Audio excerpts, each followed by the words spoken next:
Kehidupan yang kedua akan menjadi lebih indah. Siapakah yang dapat melaksanakan sekarang berusaha mewujudkannya.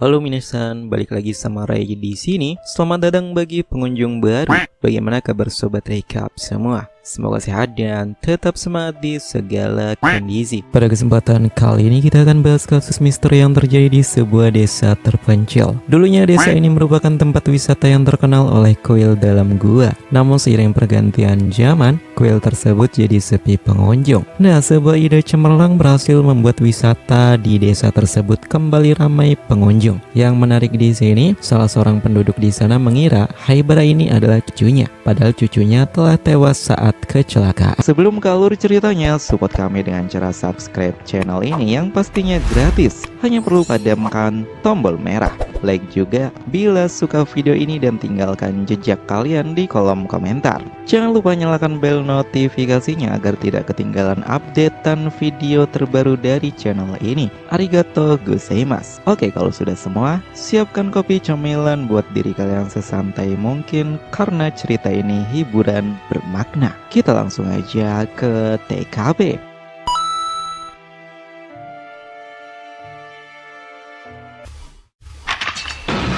Sinopsis cerita Detektif Conan episode 577 nampak di sebuah desa, tepatnya di jembatan yang dekat area sungai. Karena musim panas, sungai ini airnya surut. Sudah banyak orang berkumpul di sana. Tujuan mereka adalah untuk menyaksikan pelepasan Hotaru atau kunang-kunang di area tersebut, yang merupakan event baru di desa itu sebagai daya tarik wisatawan. Profesor Agasa dan Detektif Boy ikut serta dalam acara tersebut karena ketua kuil lama yang bernama Owada merupakan kenalannya Agasa. Desa tersebut awalnya memiliki wisata kuil dalam gua, namun semakin tahun peminat pengunjung semakin turun, sehingga Owada membuat ide baru, yaitu Hotaru, sebuah pelepasan kunang-kunang di malam hari pada mana. Ternyata sepinya pengunjung di desa tersebut bukan tanpa sebab, melainkan karena telah terjadi suatu kecelakaan di kuil gua yang menewaskan seorang anak bernama Mayu, yang merupakan cucu petugas polisi di desa tersebut. Yang jadi drama di sini, kegiatan pelepasan kunang tersebut tidak akan pernah terjadi apabila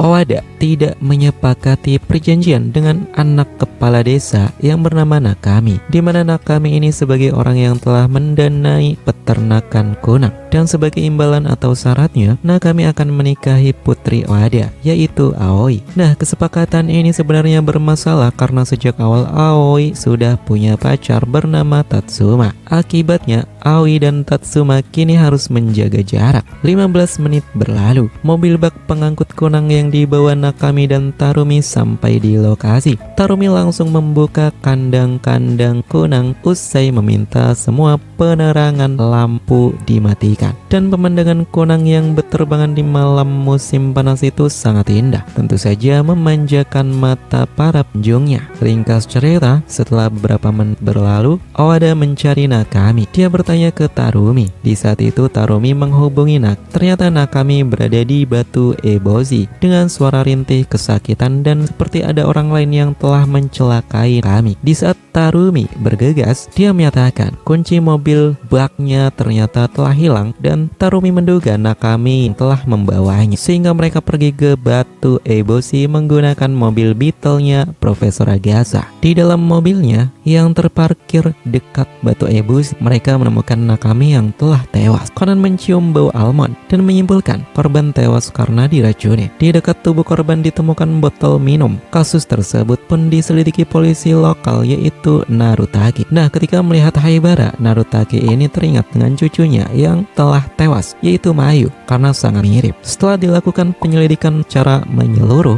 polisi menyimpulkan ada 3 tersangka dalam kasus kali ini, yaitu Aoi yang dipaksa akan dinikahkan dengan Nakami, Tatsuma yang pastinya punya rasa dendam atas Aoi sebagai kekasihnya yang dipinang pria lain, dan tersangka terakhir Tarumi yang dicurigai pernah terlibat masalah dengan Nakami soal penggelapan penyerapan dana investasi desa yang dikelola dari perusahaan keluarga Nakami. Meski begitu, polisi telah mengkonfirmasi alibi semua orang kecuali Aoi. Dia satu-satunya orang yang tidak punya alibi saat kejadian, di mana semua orang sedang melihat kunang-kunang secara beramai dengan grup minimal 2 orang, sedangkan saat kejadian Aoi tidak bersama siapapun. Sehingga kesimpulan sementara diduga Aoi telah pergi ke Batu Eboshi mengajak Nakami, dan sana Aoi memberikan minuman yang telah diracun.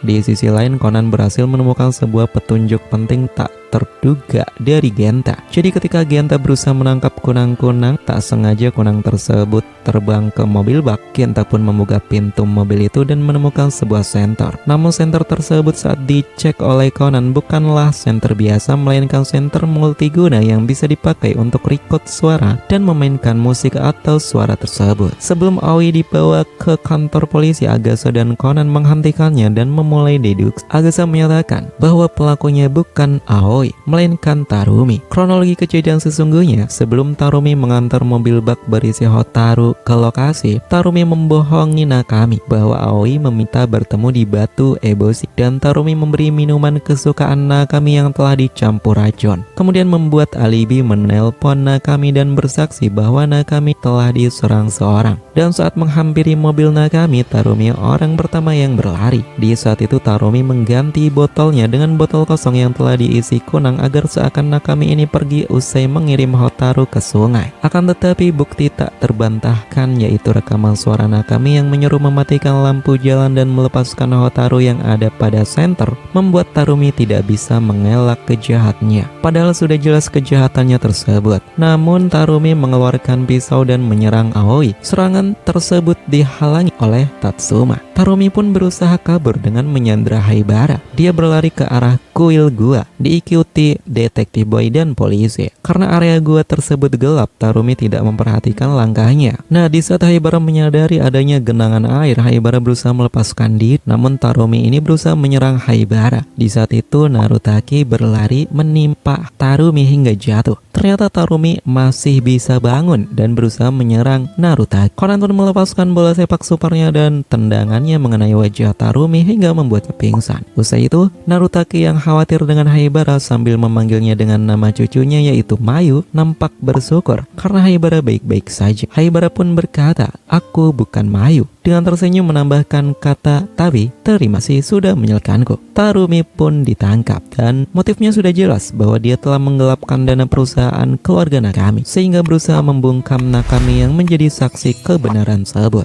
Kasus pun tutup.